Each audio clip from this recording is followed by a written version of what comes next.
imagined myself cutting his head. I cut his head.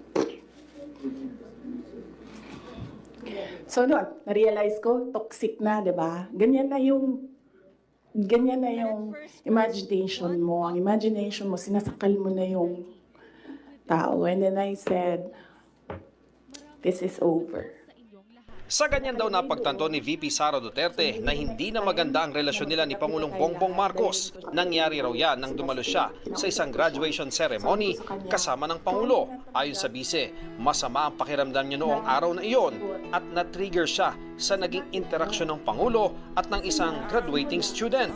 Sabi nung graduate, Mr. President, can I have your watch as a graduation gift?